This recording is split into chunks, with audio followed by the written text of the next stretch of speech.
Muli po ang yung lingkod, si Chef Roy. Kumusta po kayo? Magandang hapon po. May nagtanong po sa akin kasi na,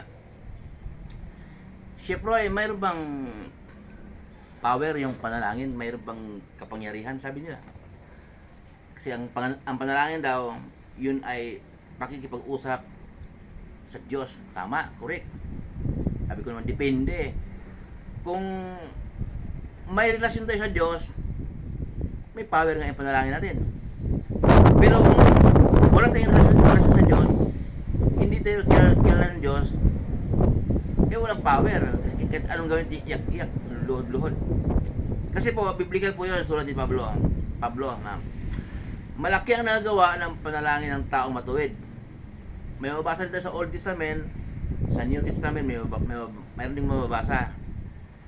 Magkaiba po yung mabait at matuwid sa daigdig natin yan, na ginagalawan natin. Ang maraming nababaitan sa taong yan, sa trabaho man, sa school, sa mga kapitbahay, kasi aprobado sa kanya lahat. Kahit ayaw ng Diyos, aprobado sa kanyang kamunduhan. Yung akawan, pangungupit, kabastusan, usapan ng mga pagsusugal, kung anong bisyo. Pagka ini-entertain mo yon at magaling kang sumabay, magagaan ka ng loob at mabait ka na nga. Minsan nga may nagpatulong sa'yo ha, pre, tulungan mo ako, crush ko yung babaeng ganda, batang bata, gwapo din naman siya kaya tinulungan. Pero yung lalaki na yung nagpatulong, may asawa pala, yung nagtagumpay, naging girlfriend niya, kabit niya yun kasi may asawa. Nagdiriwang sila, inuman, nagsaya, nagmamahalan sila, galing, nagtutulungan talaga. Hanggang sa nabiktima na yung babae. So hindi sa Diyos, di ba? Kaya mabait at matuwid magkaiba. Ang matuwid po ay sumusunod sa daigdig natin ngayon, nagkagalawan, matuwid at mabait magkaiba. Pagka matuwid, ang sabi ni Pablo, malaki ang nagagawa ng panalangin ng taong matuwid. Pag matuwid po tayo ay sumusunod sa turo ng ating Panginoon Jesus. Mababasa po natin ang mga turo ni Jesus sa Mateo, Marcos, Lucas, Juan. Pagdating po ng gawa, Kulosas hanggang aklat ni Judas ay mga turo ng kanyang mga alagad. Patutuo. Yun di po buong New Testament kung sa madaling sabi, kasi yung mga turo ng kanyang mga alagad bago umakyat si Jesus sa langit, sinabi naman ni Jesus sa kanyang mga alagad na kung paano ako isinugo ng Ama, gayon din isinusugo ko kayo. Kaya yung mga alagad niya ang nagtuloy. Ang mga turo nila ay mababasa sa Bible at binasa naman ng inyong lingkod para ma-share, paalala. Hindi po pagtuturo ang tawag ito ha. Hindi ako nagtuturo, binabasa ko po yung mga pinupost ko.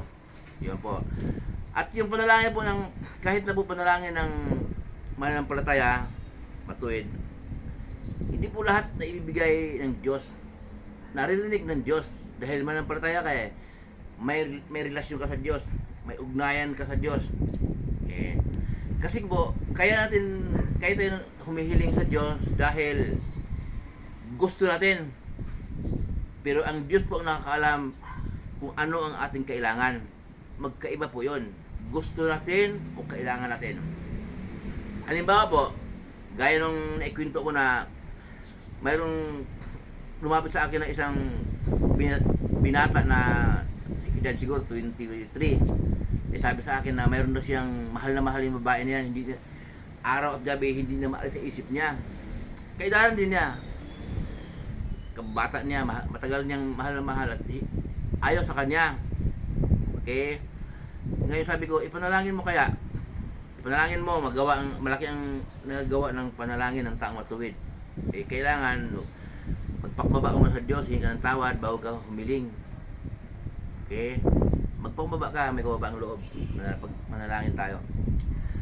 Pinalangin niya na mapaibig niya yung babaeng yun. Nagkita po kami.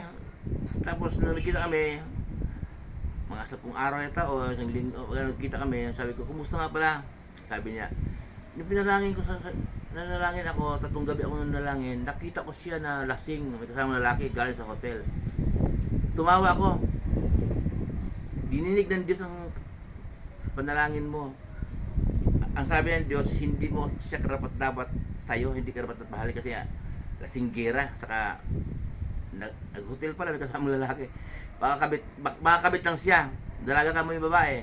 Baka kabit lang siya kasi kung hindi kabit yun, ba't nag-hotel? May bahay sila kung asawa niya yun. Nangupahan sila o gano'n. Kaya hindi sila, pinakita sa iyo ng Diyos na hindi mo siya dapat mahalin. Binigay ng Diyos ang iyong kahilingan. Pinakita. Kasi tayo humihiling dahil gusto natin. Pero ang Diyos ang nakakaalam kung anong kailangan natin. Halimbawa, hiling ako ng helicopter. Alam ng Diyos hindi ko kailangan kasi saan ko ipaparada? Kailangan ko pa ng piloto, wala namang marunong maneho sa amin. Halimbawa pa ba? Halimbawa, alam ng Diyos kung ano ang ating kailangan. Pero ang hinihiling sa Diyos, ang gusto natin. Pero ang Diyos po nakakaalam. Biblical din po yon. Sabi ni Jesus, bibigyan mo ba ang iyong anak ng ahas pag humingi ng isda? Bibigyan ba ang iyong anak ng alakdan kung hingi ng itlog? O, di ba? Kayong mga masasamang ama, hindi niyo ibibigay sa iyong anak kung nakakasama. Gaano pa kaya ang iyong ama nasa langit? Kaya kung nakakasama sa atin po, mananampalataya tayo, alam natin na kaya hindi binigay ni Lord dahil hindi natin kailangan. Muli po yung lingkod, si Chef Roy. Kumusta po kayo? Pagpalain po tayo ng Diyos. Kahit saan po tayo pupunta, manalangin po tayo bago umalis.